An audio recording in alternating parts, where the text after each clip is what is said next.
Milhares de empresas do país vêm implantando um novo sistema de registro da jornada de trabalho dos funcionários. É o ponto eletrônico, que guarda as informações precisas sobre os horários de entrada e saída. E a partir de abril, começam a valer uma série de exigências do Ministério do Trabalho para esse sistema. Segundo o governo federal, 400 mil empresas ainda precisam se adaptar. Quem conversa com a gente sobre esse assunto aqui na nossa coluna sobre emprego é o advogado Pedro Capanema, que é coordenador legislativo da Federação das Indústrias do Estado do Rio, a Firjan. Bom dia, Pedro. Obrigada por você estar aqui com a gente tão cedinho. Bom dia, Ana. Bom dia, Ana. Obrigado pelo convite. A legislação brasileira determina que toda empresa com mais de 10 funcionários adote aí uma das três modalidades: o ponto manual, né, que é escrito, o ponto mecânico, que é aquele do cartão, ou então um eletrônico. Assim, nenhuma empresa está obrigada a adotar o ponto eletrônico, mas quem adotar tem que seguir todas as exigências feitas ali pelas regras. Qual a principal vantagem? Perfeito, Ana.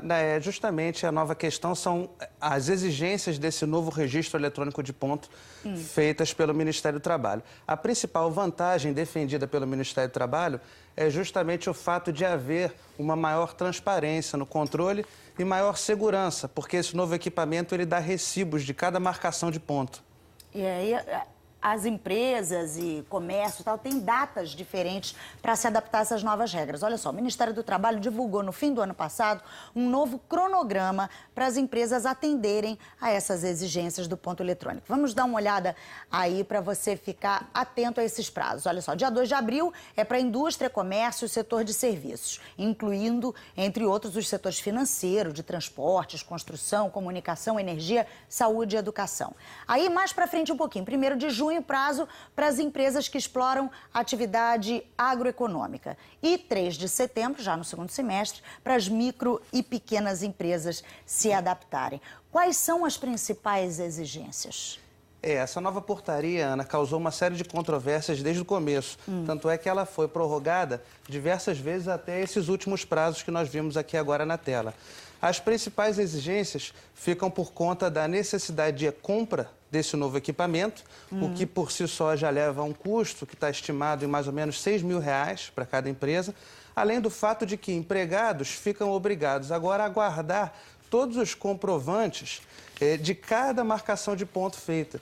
Então, o entendimento, inclusive do setor produtivo e do sistema Firjan, é que o novo controle de ponto, ele, embora traga algumas vantagens, ele, no cômputo geral, não é uma coisa, não ajuda a relação empregado-empregador. Ele não é benéfico na avaliação geral, por conta dessas dificuldades de preço, de controle de cada recibo, arquivo, né? E a nossa equipe, Pedro, visitou empresas que já implantaram o ponto eletrônico aqui no Rio e já se adaptaram a essas exigências. Vamos ver na reportagem da Mônica Sanches. A medida já foi adiada 5 vezes, mas agora quem deseja usar o ponto eletrônico terá que adotar o novo sistema a partir de 2 de abril. Os antigos métodos, como a folha de papel ou o cartão marcado de forma mecânica, continuam valendo. 100 mil empresas do país já optaram pelas máquinas que registram com precisão os horários de entrada e saída dos funcionários. Elas têm mecanismos de proteção contra violações e manipulações de dados. Esse equipamento é registrado no Ministério do Trabalho, ele possui lacres de segurança e na tentativa de violação de qualquer uma dessas partes, ele para de funcionar. A máquina precisa sempre imprimir um comprovante que deve ser guardado pelo trabalhador. O custo desperta reclamações, principalmente das pequenas e médias empresas. O preço mínimo do equipamento fica em torno de R$2 mil, mais as despesas de manutenção e do sistema de informática, que recebe e gerencia os dados. Porém, na opinião desta especialista em recursos humanos, que adotou o sistema há 1 ano e meio, a economia logo aparece nos resultados das disputas na Justiça do Trabalho. Com a implantação do ponto eletrônico, a gente conseguiu diminuir os custos com o processo trabalhista. Porque uma vez que a gente consegue provar o horário que o funcionário realmente faz, diminui muitas alegações de horas extras que, na verdade, não foram feitas. Uma pesquisa encomendada pela associação que reúne os fabricantes destes equipamentos foi feita em 162 locais de trabalho e constatou que 74% das empresas e 78% dos funcionários aprovaram a novidade. Para a maioria das pessoas ouvidas, a mudança trouxe mais confiança e mais segurança para as relações profissionais. Interessante. Agora, com essa marcação de ponto, nós temos agora um registro diário, né, da marcação do ponto, tanto da entrada quanto da saída. Acho que fica melhor esse controle. A clareza de que nada está dando errado, né? Tudo está sendo gravado e não tem nada de alterado, então acho que é mais uma segurança para o funcionário. Eu volto a conversar com o Pedro Capanema, da Firjan.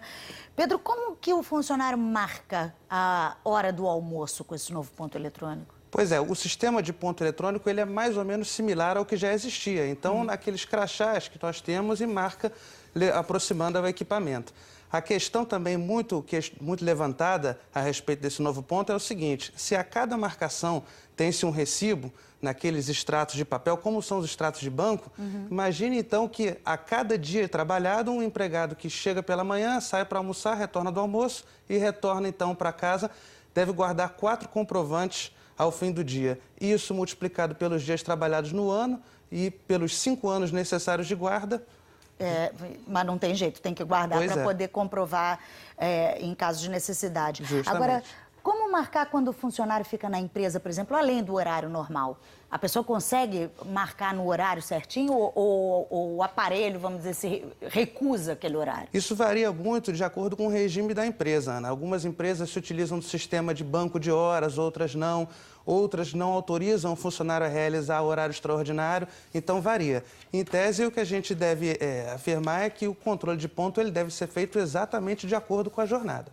Agora é bom só a gente lembrar, para encerrar, que o ponto eletrônico não é obrigatório. O que é obrigatório é, ao escolher o ponto eletrônico, seguir essas regras, não é isso? Justamente. O novo equipamento é para o caso da opção pelo ponto eletrônico. Se houver a opção pelo ponto mecânico ou manual, não precisa usar o novo equipamento. Muito obrigada, Pedro Capanema, da Firjan. Obrigada pelos seus esclarecimentos aqui no Bom Dia. Eu que agradeço o convite e por poder estar aqui com essa vista maravilhosa. Não é linda?